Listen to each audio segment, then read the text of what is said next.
Baik, langsung saja kita sambut pemateri keren kita pada malam hari ini, yaitu Aditya Oktariani yang akan membahas mengenai materi retail market. Beliau memiliki pengalaman yang luas di bidang merchandising. Saat ini beliau bekerja sebagai fresh food merchandise di PT Lotte Shopping Indonesia dan Pasar Bali sejak April 2019.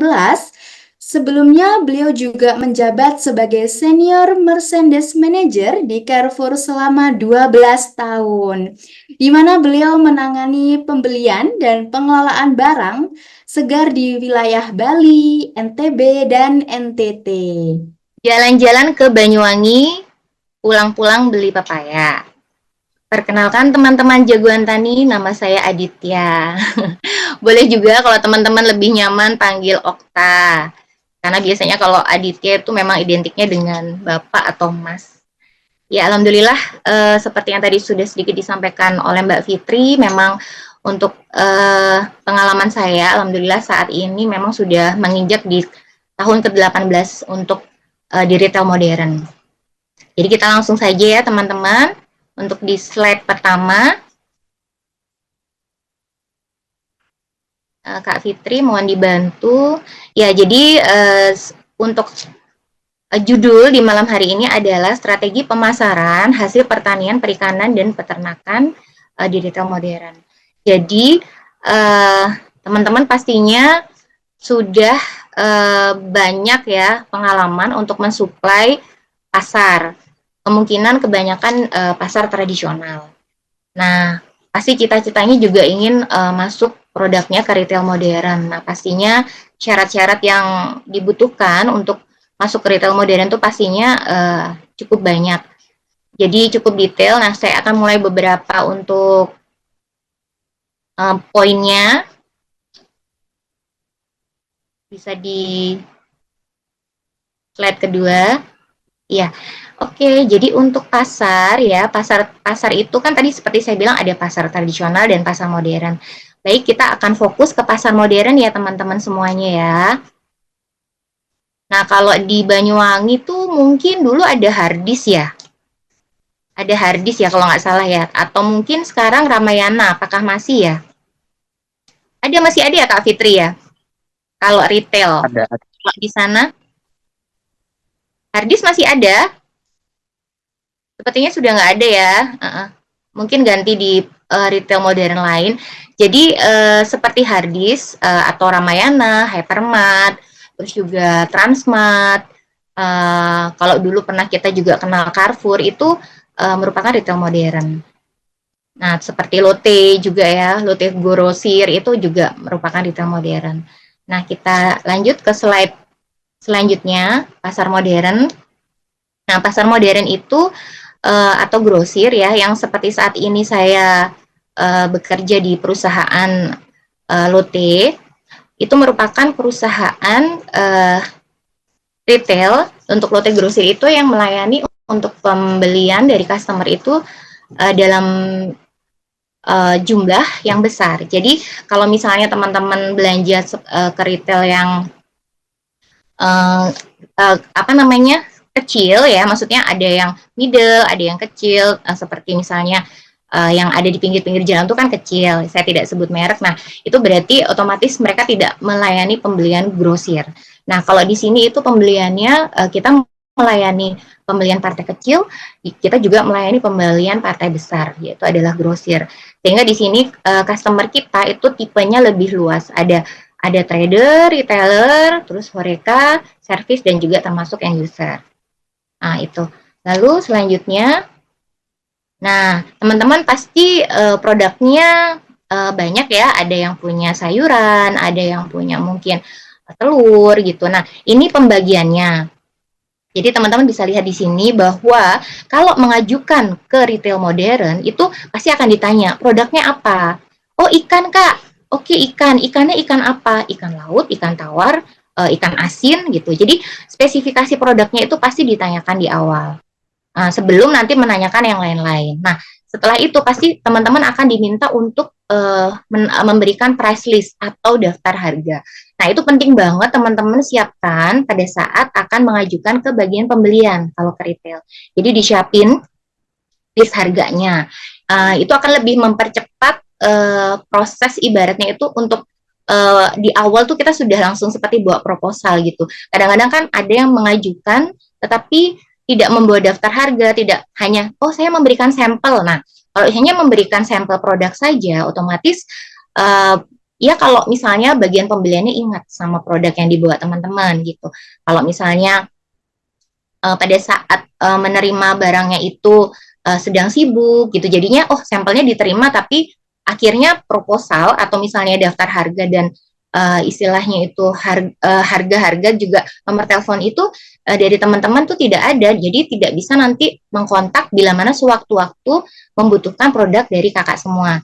Nah, jadi di sini terbaginya ya ada sayur, buah, terus daging dan ikan. Nah, oke, kita ke slide selanjutnya. Nah, yang saya ingin bahas di sini produk di pasar modern, teman-teman, untuk di fresh food itu ada yang fast moving, ada juga yang slow moving. Nah, kenapa saya membahas ini? Ini penting. Kenapa? Sebab dengan ini teman-teman bisa menentukan produk apa yang kira-kira teman-teman ingin jual, tawarkan ke retail. Karena kalau misalnya produk itu saya bilang fast moving, otomatis ordernya akan banyak. Saya ambil contoh misalnya paretonya buah naga. Nah, buah naga itu semisal dalam sehari bisa dijual 50 kilo, otomatis teman-teman sudah bisa membayar, berarti saya satu minggu paling enggak 350 sampai 400 kilo. Nah, beda kalau misalnya kita menjual produk yang slow, yang misalnya sehari cuman serapan pasarnya cuma 5 kilo. Jadi otomatis ya paling orderannya 5 kilo. Kalau nggak laku lagi besoknya mungkin nggak diorder, kan seperti itu. Jadi penting dari kakak-kakak semuanya untuk menentukan apa sih yang mau kita tawarkan ke retail modern. Jadi misalnya kalau sayur tuh bisa tomat, terus kentang, terung ungu. Jadi itu ya beberapa artikel yang saya hafal untuk bisa ditawarkan ke retail modern. Ini contohnya dari sayur dan buah. Kalau misalnya di daging, karena misalnya di sini tidak terlalu banyak yang makan sapi, berarti di sini itu yang paling laku ayam. Ya, jadi ayam tuh kita bisa tontonan gitu ya, kita bisa serap dalam kapasitas ton. Telur ayam juga seperti itu. Jadi penting untuk menentukan item Pareto, produk fast moving. Oke, kita lanjut. Yang selanjutnya, nah, itu sudah saya berikan contoh seperti mangga juga, mangga manis kalau memang sedang musim dan ada istilahnya yang bisa kirim ke Bali, itu kita sekali order bisa 200-300 kilo gitu. Karena barangnya itu tidak sensitif ya kakak-kakak semuanya, jadi toko itu berani order, dan ini rata-rata retail modern pasti memperhitungkan seberapa kuat barang itu bertahan. Jadi kalau misalnya barangnya itu ringkih, jadi istilahnya itu dia sensitif ya, ke bentur dikit dia memar, terus habis itu gampang tergores, itu pasti kita akan hati-hati banget untuk ordernya. Kita nggak berani yang terlalu dalam jumlah banyak. Nah itu. Lalu untuk selanjutnya saya masuk ke slow moving. Nah, slow moving yang tadi lambat perputarannya. Jadi kalau misalnya kita menanam, kita istilahnya mungkin beternak, yang istilahnya produknya itu memang slow, jadi sedikit pengambilannya, otomatis orderannya juga akan sedikit untuk di retail modern. Cuman maksud saya itu tidak bisa disamaratakan. Kadang-kadang ada yang, di sana telur puyuh misalnya, telur puyuhnya cuman 5 kilo gitu sehari. Nah, tapi bisa jadi di tempat lain itu bisa jadi mungkin bisa lebih gitu. Jadi ada beberapa memang kadang-kadang yang istilahnya teman-teman tidak selalu istilahnya sama gitu ya serapannya. Cuman rata-rata memang ya kalau misalnya seperti telur puyuh itu memang tidak terlalu banyak serapannya kalau misalnya dibandingkan dengan telur ayam. Ini salah satu gambaran gitu. Oke, kita lanjut ke selanjutnya. Nah, ini kalau yang slow moving, dia ada salah kondo gitu ya teman-teman. Kenapa itu tidak berani diorder banyak? Karena lifetime-nya itu cukup cukup sebentar ya. Jadi kalau istilahnya itu beberapa hari dia tuh sudah gampang bonyok gitu. Terus otomatis ini yang akan ditanggung oleh toko kerugiannya. Jadi harus dipikirkan lagi, misalnya teman-teman petani salak, bagaimana mengirimkan barang ke toko supaya lifetime, kalau kita bilang di retail modern itu istilahnya itu hidupnya dia bisa lebih lama waktu di display. Nah, seperti itu. Oke, kita lanjut. Nah, ada produk juga substitusi. Nah, di sini misalnya nih teman-teman ada produk wortel gitu ya. Wortel misalnya punya produk wortel beras tagi. Nah, ternyata di suatu saat wortel beras tagi ini tidak bisa dikirimkan ke toko karena mungkin panennya gagal atau segala macam. Nah, maka ada produk substitusi pengganti yang mungkin juga bisa teman-teman incar untuk tanam. Oh, biasa istilahnya menggantikan. Nah, mungkin wortel lokal tapi yang jenis lain. Nah, ini sekilas untuk pengertian produk substitusi supaya nanti teman-teman misalnya nih punya suatu produk paling tidak itu mungkin itu tadi mungkin musimnya juga ya itu bisa kita replace dengan yang lain. Misalnya mangga gitu, mangga harum manis nggak musim ya mungkin paling nggak kita bisa replace ke mangga mana lagi meskipun memang taste-nya tidak sama tapi paling tidak dia bisa menggantikan produk itu sebab salah satu teman-teman yang sangat dibutuhkan oleh retail modern itu adalah kontinuitas ya kontinuitas di mana petani itu harus belajar banget untuk konsisten komitmen dan bagaimana caranya barang itu harus ada gitu ataupun mungkin kalau memang teman-teman ada kelompok tani itu akan lebih bagus misalnya petani mangga gitu oh di sini lagi nggak petik lagi nggak panen nah mungkin bisa nanti di lahan yang lain misalnya buah naga juga seperti itu oh minggu ini saya lagi nggak bisa panen oh tapi ternyata ada kelompoknya yang bisa istilahnya membantu untuk suplainya jadi itu yang dimaksud dengan kontinuitas dan kontinuitas itu sangat amat penting untuk di fresh food untuk di retail modern seperti itu. Oke, kita lanjut ke produk pelengkap. Nah, produk komplementer ini juga dibutuhkan biasanya nanti teman-teman supply suatu barang, kalau misalnya bumbu gitu ya, misalnya ada bumbu A, biasanya ada juga dikomplementerin dengan barang B. Nah, jadi itu juga bisa tadi teman-teman juga istilahnya pertimbangkan, oh kira-kira bagus nih kalau istilahnya saya menanam ini atau saya memproduksi ini seperti itu. Ya kita lanjut ke langkah strategis. Nah jadi ini teman-teman pada saat ingin menanam produk itu juga tetap harus melihat pasarnya. Jadi target pasarnya itu apa, konsisten di sana. Lalu produk juga kadang-kadang kan ada organik, hidroponik. Nah, itu pun juga tidak selalu produk itu nanti akan laku di retail itu. Contohnya nih, mungkin kalau Bali, teman-teman jualan organik dengan organik itu harus ada sertifikatnya ya. Jadi tidak bilang, oh saya ini organik, tapi ternyata belum ada sertifikasi. Itu tidak bisa dibilang organik. Jadi biasanya kalau bagian pembelian, itu menerima suatu penawaran, itu pasti akan menanyakan detail. Mana sertifikat organiknya, terus di packagingnya apakah sudah tertempel dan sebagainya. Ini salah satu contoh. Tetapi produk organik ini teman-teman, itu tadi mungkin kalau di Banyuwangi karena harganya pasti akan lebih tinggi, mungkin bisa jadi akan menjadi slow moving.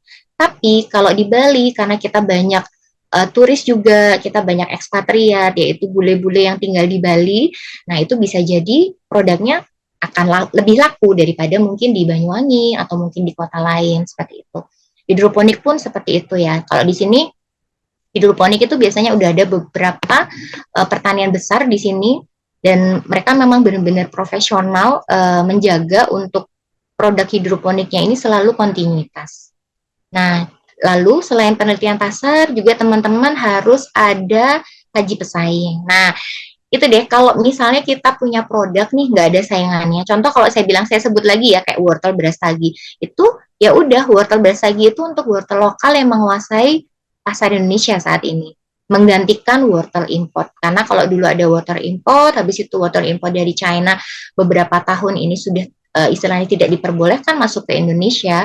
sehingga wortel beras tagi lah yang menggantikan, mensubstitusi, dan menurut saya tidak ada pesaingnya untuk produk jenis ini untuk wortel beras tagi. Jadi mungkin wortel dari Bali pun belum bisa. Jadi dari segi size, warna gitu ya, tekstur itu masih memang belum bisa untuk dikompetkan dengan wortel dari daerah beras tagi.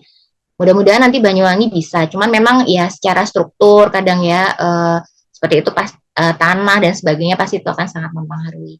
Nah, terus kualitas produk. Nah, kualitas itu harus teman-teman bisa maksimalkan karena apa? Kualitas produk itu harus dijaga dari awal. Karena kalau tidak, nah itu pasti retail modern juga tidak akan bisa istilahnya itu menjadikan kita supplier jangka panjang. Jadi, oh ya, ibu masuk gitu. Tapi nanti seminggu, 2 minggu, sebulan itu dinilai. Jadi bukan berarti kita masuk gitu ya di suatu retail. Wah, saya udah bisa nih supply ke retail modern. Habis itu sebulan, 2 bulan, habis itu udah kurang konsisten, tidak bisa menjaga istilahnya komitmen dengan retail. Bisa jadi mungkin maksimal 1 tahun. Setelah itu akan ada pengganti, itulah karena kompetitor tuh kan ada terus ya gitu Bapak Ibu. Oke, sertifikasi sudah saya sebutkan tadi ya, jadi sertifikasi itu penting. Pasti nanti jadi jagoan tani, saya yakin sudah pasti untuk sertifikasi pasti ada gitu, dan memang itu wajib apalagi untuk mau masuk ke retail modern. Ya, next. Waktu saya kurang berapa menit lagi Kak Fitri kira-kira? Masih lama. Oh, masih lama. Oke, ya. Oke, ini pengemasan dan labeling. Jadi, teman-teman semuanya, kok sayur dikemas gitu ya? Kok cabai dikemas atau misalnya caisim, pakcoy, apakah juga harus dikemas? Nah, memang pengemasan itu untuk produk fresh itu istilahnya memberikan nilai tambah juga menginformasikan asal usulnya dari mana. Terus di situ pun kita saking telitinya nih, pada saat mengemas produk, contoh hidroponik gitu ya, itu kan dikemas. Kalau sudah di plastik, itu kita wajib ada prod date. Jadi kapan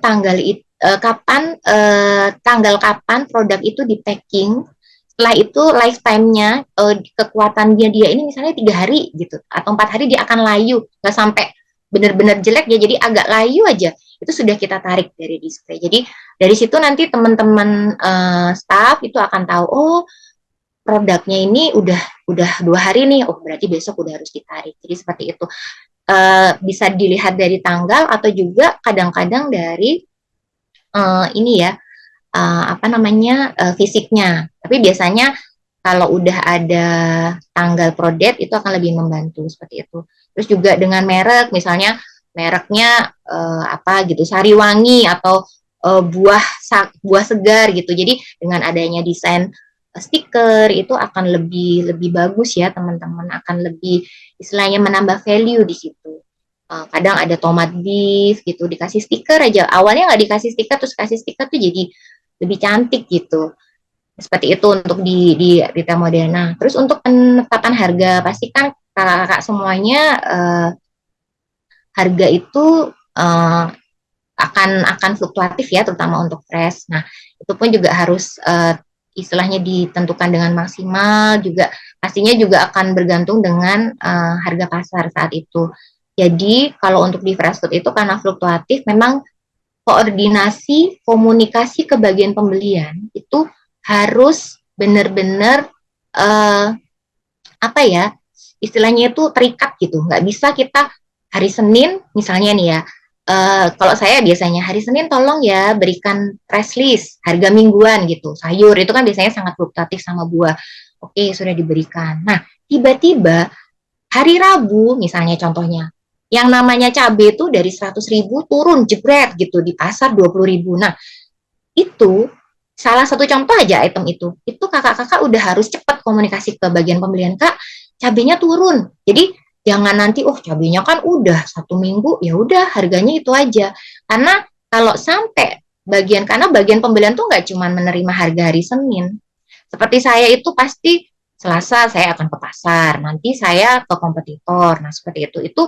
Itu sudah namanya kalau saya belanja mau istilahnya cuman ke mall aja pasti juga bekerja jadinya karena pasti akan lihat oh ini harganya berapa ya, oh ini oh iya kemarin dapatnya segini. Nah itu kalau sama retail modern biasanya sih gap-nya nggak terlalu jauh karena kadang-kadang ada juga yang ya udah flat gitu, cuman karena kita ini grosir dan kita itu kapasitas istilahnya pengambilannya cukup besar untuk Horeca misalnya hotel, restoran, catering kan belanjanya sama kita. Jadi kita saingannya kan sama pasar becek ya kalau saya bilang pasar pasar induk gitu. Nah, jangan sampai ngambil di pasar induk jauh lebih murah daripada kita. Jadi loh, oh kok di sini kok 100.000, di sana kemarin 20.000. Nah, itu yang akan menimbulkan muncul ketidakpercayaan gitu. Jadinya kok begini padahal mungkin terlambat komunikasi saja ya. Jadi itu yang harus benar-benar teman-teman perhatikan untuk engage ya sama bagian pembelian dalam segi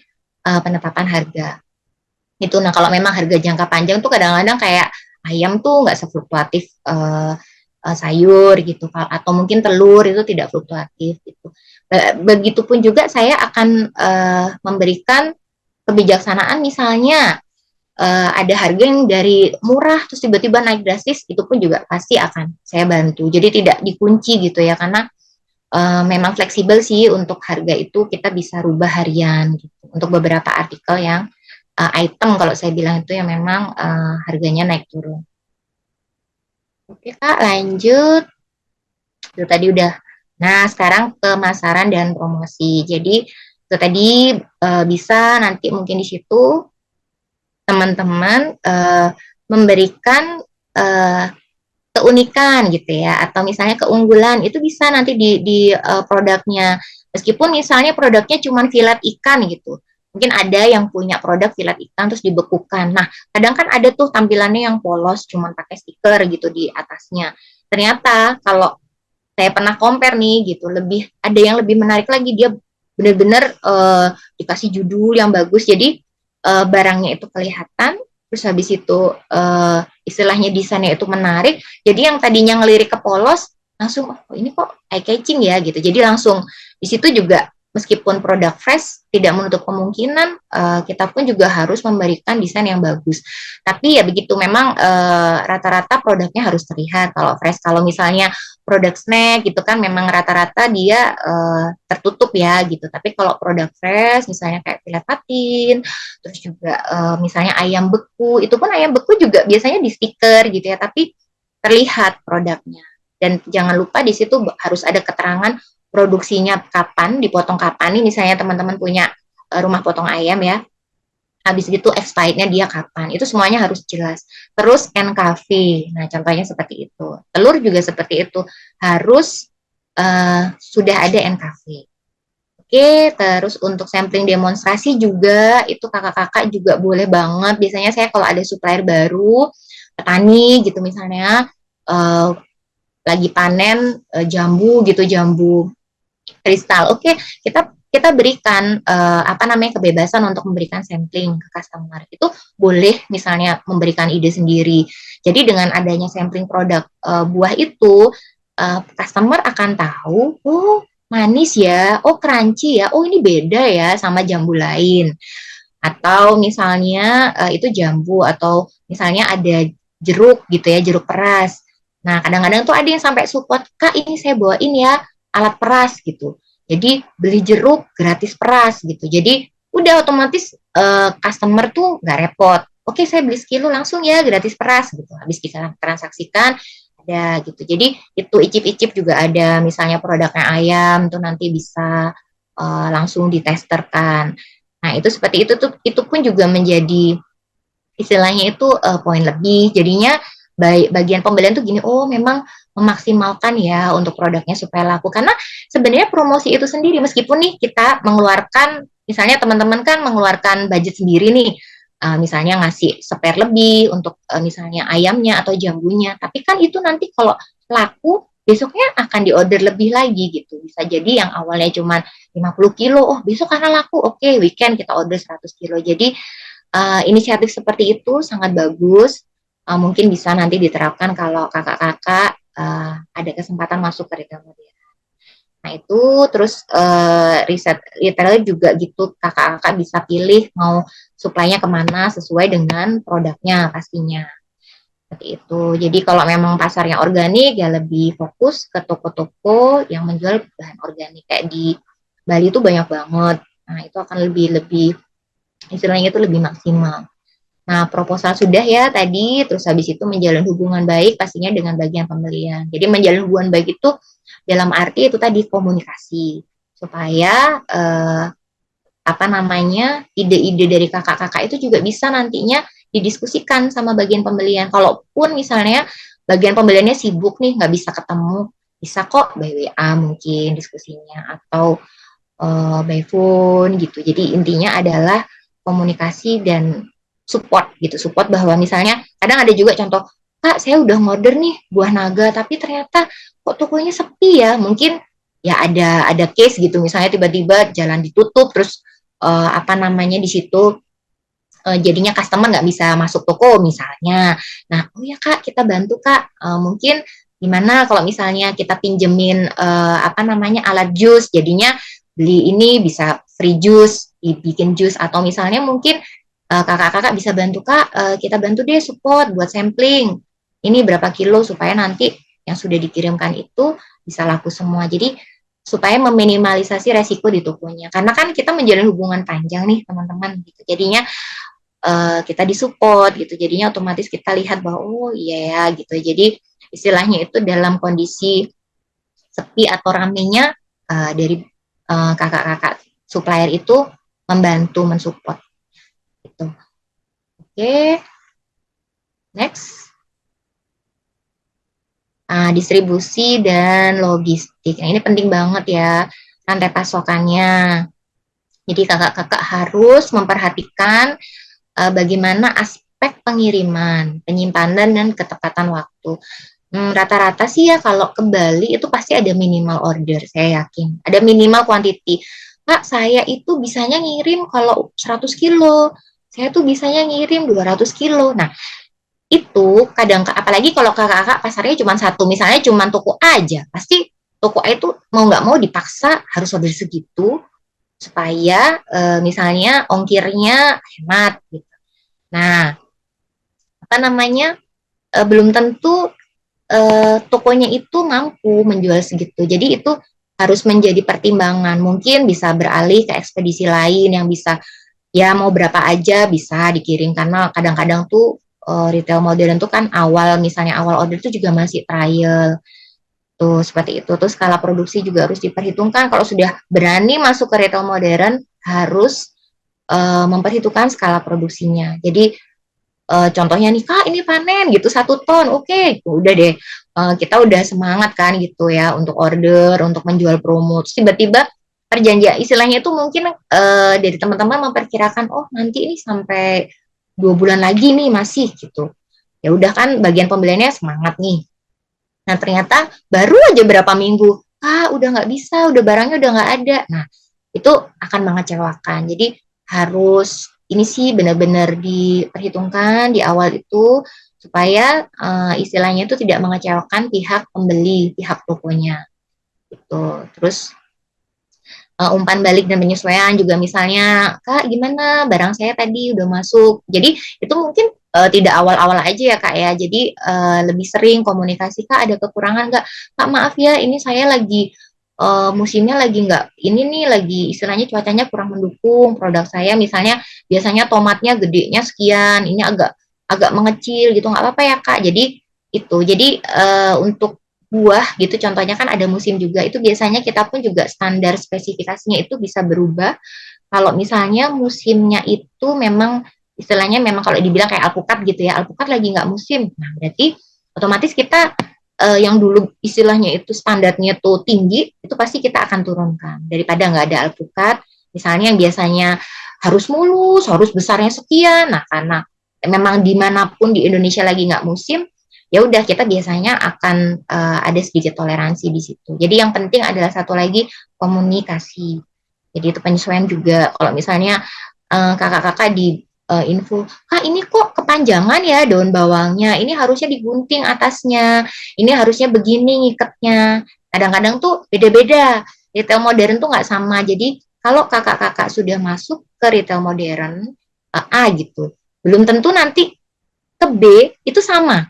Cara ngiketnya, habis itu cara motong misalnya ujungnya. Kadang ada yang kalau daun bawang tuh cuman minta dilipat, habis itu di stiker. Tapi ada juga gunting ya. Nah, karena dengan menanyakan di awal itu akan meminimalisasi penolakan. Nah, ingat ya kakak-kakak semuanya, kita di retail modern itu ada QC. Jadi kalau misalnya di order, Pak, saya ngorder 1 ton ya, buah naga, itu jangan terlalu langsung euforia, waduh 1 ton gitu. Itu belum tentu bisa diterima semua, Kak. Jadi kalau misalnya speknya kita udah saya mintanya 500 sampai 600, ternyata dicampur udah kayak misalnya ngangkat gitu. Udah itu pasti akan kesortir. Jadi bisa jadi yang 1 ton itu nanti bisa keterima cuma 700, bisa keterima cuma separuh. Nah, di satu sisi kita karena karyawan kita juga misalnya akhirnya terkuras energinya di QC, nah itu bisa jadi nextnya aduh udah deh nggak berani deh ngorder banyak-banyak gitu karena ternyata QC-nya quality controlnya jadi lama nih di petani yang ini gitu. Jadi diminimalisasi supaya teman-teman di toko itu menerima barangnya itu bisa cepat karena kan habis diterima itu harus di display, harus wah pokoknya kita tuh benar-benar harus gerak cepat kalau di fresh itu hari ini sekarang diterima hari cepat beberapa jam semua istilahnya itu udah harus terdisplay udah cantik udah dengan harga segala macam. Nah seperti itu jadi dimaksimalkan untuk penyortirannya itu di gudang kakak-kakak. Jadi kalau memang sudah apa namanya istilahnya sudah komit, oh ya kak 1 kilo isi sekian ya jeruknya gitu. Ya udah berarti kakak-kakak harus memaksimalkan untuk ukuran jeruknya itu. Kak saya nggak mau ya ada koresnya.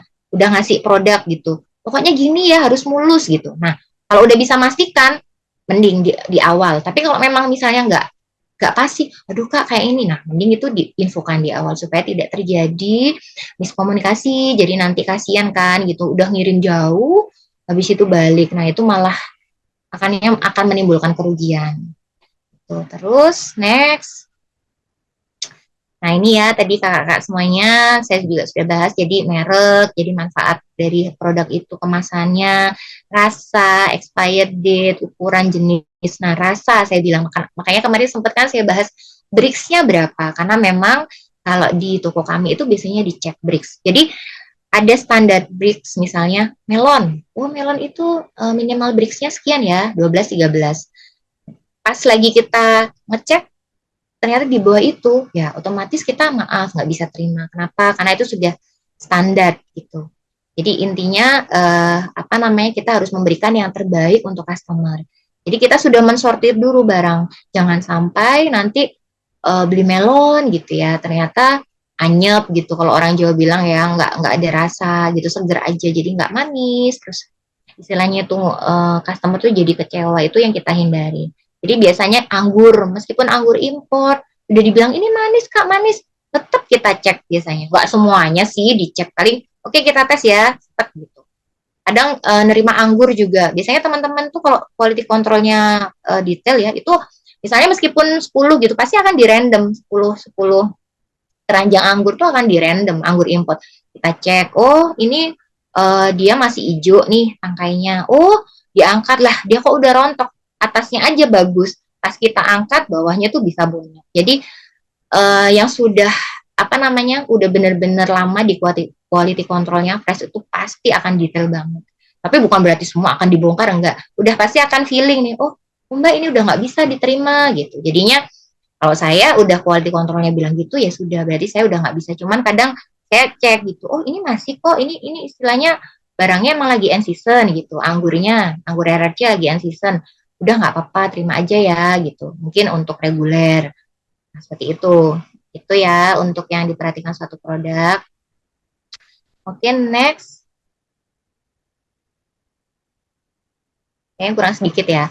Oke, nah ini tadi lebih detailnya lagi ya Kak ya. Jadi merek, kemasan, ukuran yang saya rasa sih tadi juga sudah banyak saya sampaikan.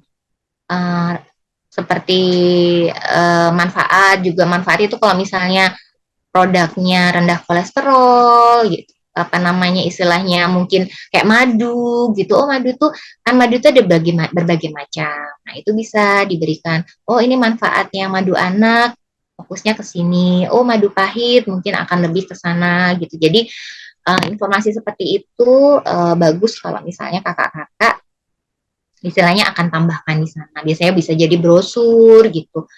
Atau misalnya ada juga sampling membuktikan misalnya nih jualan madu gitu kayak saya punya konsultan atau SPG yang jualan madu dia pinter banget jadi dia nunjukin tuh madu saya asli buktinya ini loh kak ini loh ke customer tuh dibuktiin gitu digoyang-goyang apa sih ditaruh kayak di piring gitu ya madunya jadi membentuk sarang madu. Nah, oh jadinya customer yang awalnya nggak niat beli, jadinya beli. Nah, seperti itu. Itu misalnya salah satu manfaat kalau ada yang jaga konternya. Jadi misalnya jualan madu, habis itu ada yang jagain dan SPG-nya tuh pinter menjelaskan itu otomatis akan memberikan daya tarik lebih untuk customer.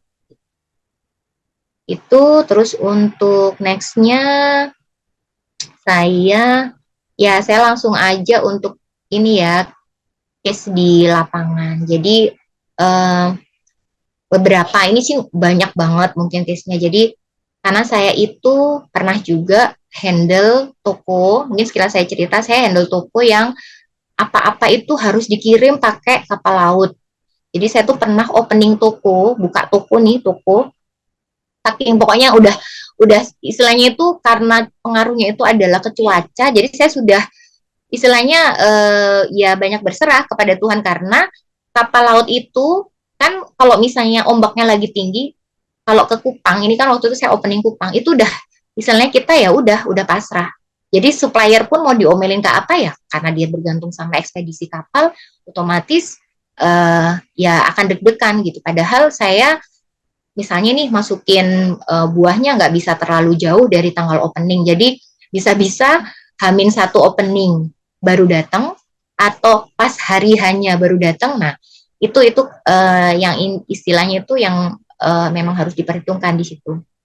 Kalau ini kaitannya dengan ekspedisi. Jadi contoh misalnya kualitas barang. Ini ada beberapa yaitu tadi yang saya bilang mengecewakan. Oh dikasihnya gede-gede gitu mulus-mulus gitu alpukatnya. Begitu di order, waduh, udah keriput. Terus habis itu memang dia udah petikan lama. Nah itu harus dihindari ya kakak semuanya karena masuk ke retail modern itu kan tidak mudah dan pemain-pemain lamanya itu juga banyak.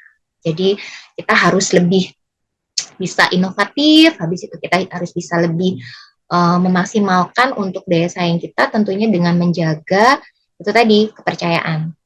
Tuh, terus kendala di pengiriman yang seperti saya bilang tadi. Nah, kalau misalnya pengirimannya mobilnya rusak, terus habis itu mogok. Jadi misalnya nih saya pernah bikin promo, saya mau kentang nih, promo hari Jumat gitu. Udah order banyak misalnya, saya order 300 kilo gitu. Ternyata karena ekspedisinya mogok, bisa jadi dia Sabtu atau Minggu baru nyampe toko. Nah, ini udah otomatis merugikan ya. Tapi sebenarnya kan bukan keinginan supplier gitu ya. Ya namanya juga musibah, mau ini ekspedisinya mogok gimana ya. Tetap komunikasi sama buyer, kita pasti akan bisa apa namanya menerima kalau memang kondisinya itu di luar kendali kita. Tapi tetap juga harus ada solusi di sana. Misalnya Kak, ini seperti ini, jadi mungkin saya kirimin dulu ya Kak ya, sebagian gitu, pakai ekspedisi yang bis misalnya. Jadi nanti dari bis ini, jadi otomatis toko itu tidak kosong pada saat hari H promosi. Terutama kalau kita aja nih yang udah diandalin promosi, jangan sampai kita tuh kayak nggak punya solusi gitu. Jadi itu yang mungkin nanti teman-teman bisa bangun ya untuk komunikasi sama bagian pembelian. Terus jumlah barang juga udah janji, iya Pak, besok saya kirim manggis 300 kilo gitu. Ternyata besok-besok cuma dikirim 100 loh, Pak kenapa? Ya mungkin bisa jadi ada kendala sama, mungkin kadang-kadang kan pengepul gitu ya, pengepul ada kendala sama petani gitu. Tapi tidak komunikasi sama kita, ya udah tiba-tiba dikirim aja 100, sedangkan kita butuhnya lebih. Nah, itu pasti akan mempengaruhi juga penilaiannya. Bagian pembelian ke supplier gitu. Terus kendala cuaca, gagal panen itu harus tetap dikomunikasikan ke bagian pembelian. Misalnya tiba-tiba tanah longsor gitu. Karena saya pernah kayak daerah Bedugul tuh kan rawan, pernah itu longsor, wah semua petani di sana itu mengalami kerugian. Jadi istilahnya itu apa-apa itu jadi langsung naik tinggi. Selada keriting yang biasanya cuma 15.000 tiba-tiba jadi 100.000, 200. Nah, karena otomatis naik, kenapa? Karena kan hotel-hotel masih tetap membutuhkan.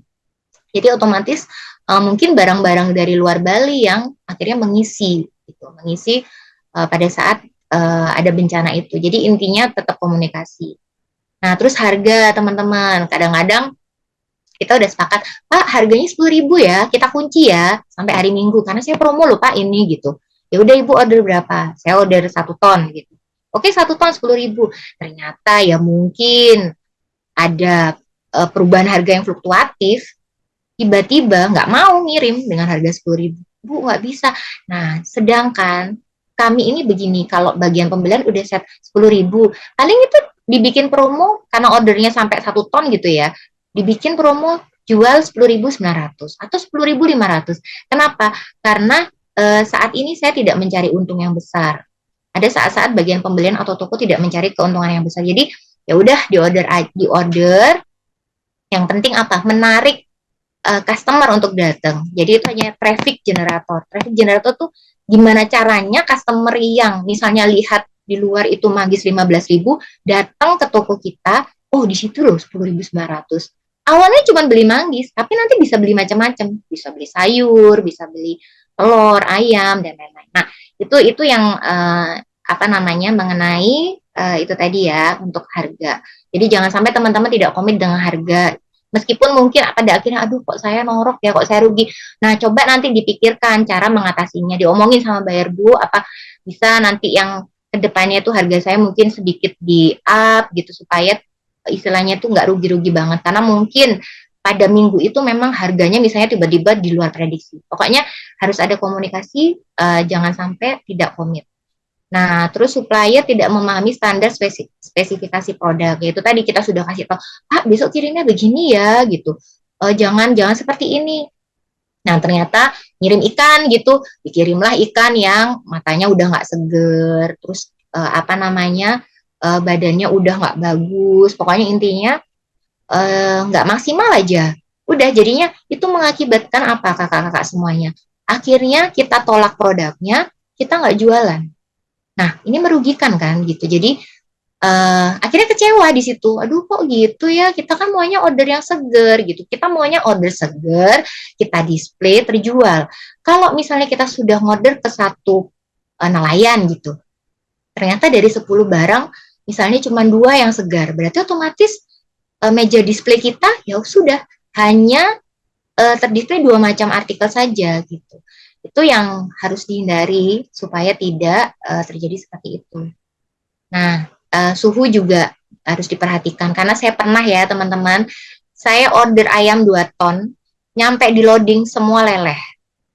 Jadi saya tidak tahu, mungkin terjadi miskomunikasi dengan supirnya. Kadang-kadang itu juga hati-hati. Kadang-kadang kan udah nih nggak, atau kalau nggak supir bisa jadi yang salah ekspedisi. Karena barang itu misalnya nginep gitu ya, dimatikanlah mungkin mesinnya. Daripada bensinnya mungkin atau solarnya ini dimatiin. Sehingga pas besok pagi toko buka, mungkin datangnya kan kemalaman. Pagi toko buka, loading buka, begitu masuk loading semuanya sudah leleh. Hati ayam leleh, ayam frozen jadi ayam udah nggak beku lagi. Udah otomatis dengan berat hati kita menelpon supplier, Pak, mohon maaf, ini tidak bisa kami terima karena ini tidak sehat. Meskipun akan dibekukan lagi, itu kita sudah tidak bisa karena kita tidak diperbolehkan barang beku, cair, beku lagi itu tidak bagus karena itu akan ada apa namanya bakteri di sana. Seperti itu. Nah, yang penting lagi ya teman-teman, ini penting banget sistem pembayaran. Nah, kadang-kadang sistem pembayaran di retail modern itu tidak sama dengan pasar tradisional. Kenapa? Rata-rata pakai tempo. Biasanya tuh kalau fresh itu bisa 1 minggu, 2 minggu. Nah, itu tergantung juga nanti tukar fakturnya. Kadang-kadang ada yang nggak tahu, sudah kirim barang, Pak, nanti saya dibayarnya kapan? Kan pertanyaannya gitu. Oh, nanti ya Pak, 1 minggu lagi, atau mungkin kontraknya 2 minggu lagi. Dari tanggal tukar faktur. Ternyata fakturnya tidak ditukar-tukar. Jadi sudah dibawa nih nota-notanya semua, tidak diproses tukar ke admin toko. Atau kalau kita punya web itu ada web penukaran payment itu untuk mengurus penukaran tuh ada. Nah, kalau sudah seperti itu, teman-teman, otomatis misalnya dikumpulin sebulan, 2 bulan, nah, mundurlah pembayarannya. Jadi bisa jadi 3 bulan, 4 bulan. Bukan salah kami tidak memproses payment, tetapi dari segi pemahaman untuk istilahnya itu tukar fakturnya gitu. Jadi itu teman-teman juga harus istilahnya clearkan di awal sistem pembayarannya bagaimana, apakah ini cash gitu. Ada juga yang cash purchase ada. Kalau cash purchase tuh biasanya harga itu pasti harusnya lebih nendang ya gitu. Dan biasanya benar-benar dari sumbernya. Itu bisa, cash purchase tuh bisa. Jadi dikirim pagi, sore itu udah dibayar gitu. Tapi biasanya kalau yang seperti itu ke petani langsung, tapi bukan vendor. Kalau vendor kan kita bisa order reguler, tapi kalau cash purchase tuh kita tidak boleh tiap sering-sering untuk cash purchase. Ada beberapa perusahaan yang seperti itu. Nah, penting lagi saya tekankan di sini, kontrak. Karena ini bisa menimbulkan kerugian untuk kakak-kakak semuanya kalau dari awal tidak memahami isi kontrak. Baca detail kontraknya, karena saya sudah banyak sekali pengalaman. Mungkin tidak yang saya tanganin ya, kadang-kadang malah curhat gitu. Curhatnya itu, Bu, saya kemarin di sini saya nggak dikasih tahu potongan persentasenya sekian. Jadi tiba-tiba pada saat dibayarkan harusnya totalnya misalnya 10 juta, tiba-tiba loh kok kepotong 500.000, cuma kebayar 9.500.000. Nah, jadinya itu ya yang kakak-kakak harus perhitungkan pada saat memberikan harga ke bagian pembelian. Pelajari dulu detail kontraknya. Kak, ini saya dapat potongan berapa? Karena biasanya rata-rata retail modern itu teman-teman itu ada rebate. Rebate itu apa? Rebate itu adalah potongan persentase dari pembelian. Jadi misalnya harganya 10.000, rebate-nya 5%, ya udah berarti akan ada potongan 5% dari harga 10.000 itu. Ada juga retail yang kita 10%, ada juga yang 15%. Jadi kakak-kakak harus perhatikan itu, tinggal nanti ya udah Pak, nggak apa-apa, rebate saya 15%, tapi nanti saya akan harganya segini ya. Biasanya ada retail yang iya nggak apa-apa Bu, nggak apa-apa. Yang penting saya pokoknya potong nanti 15%. Nah sebenarnya gini, kenapa sih kok retail modern tuh ada rebate? Kadang-kadang kan gitu kok kayaknya itu neken banget sama petani, kok kayaknya itu ke supplier tuh kok kita wajib. Nah jadi begini teman-teman, kita kan ada promosi. Tiap minggu kita ada promosi, terus juga kadang-kadang kita itu ada event, misalnya kayak kita bikin dekorasi. Nah, itu tuh istilahnya tuh masuk nanti ke poin-poin yang tadi dibilang itu rebate. Karena rebate itu judulnya nanti kalau di kontrak macam-macam. Ada potongan diskon, ada potongan istilahnya kondisional. Pokoknya itu judulnya macam-macam. Nah, anytime kalau misalnya kakak mungkin juga masuk ke retail lain, nggak apa-apa. Kalau misalnya mau nanya-nanya, Kak ini apa sih gitu. Kok judul rebate-nya bisa istilahnya itu kadang-kadang susah dimengerti. Nah, intinya itu total rebate-nya istilahnya sekali pembeli, istilahnya sekali purchase itu berapa, itu yang kakak-kakak harus perhitungkan gitu.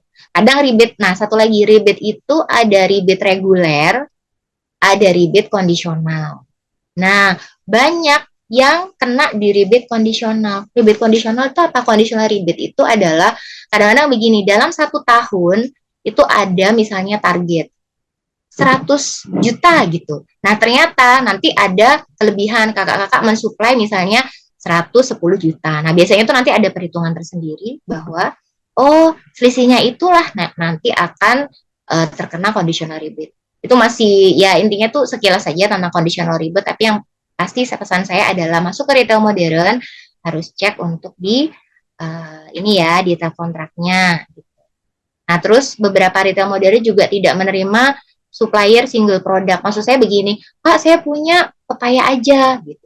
Pak saya punya jeruk aja. Nah, kadang-kadang tuh saking kita nggak bisa terlalu banyak supplier. Jadi biasanya, Kak maaf kita sudah punya supplier buah. Jadi supplier buah itu sudah A, B, C, D semuanya tuh udah bisa ke supply. Jadi ada yang seperti itu. Jadi dipastikan aja mungkin kakak-kakak juga misalnya kerjasama mungkin di satu grup tani gitu ya, grup farm gitu mungkin. Oh yang ini suplai naga ini. Tapi nanti ada di satu vendor yang sama sehingga sekali kirim tuh bisa macam-macam buah. Nah, seperti itu sih kalau sekilas dari saya. Sepertinya sudah lebih ya mungkin waktu yang saya ambil. Mudah-mudahan bisa bermanfaat.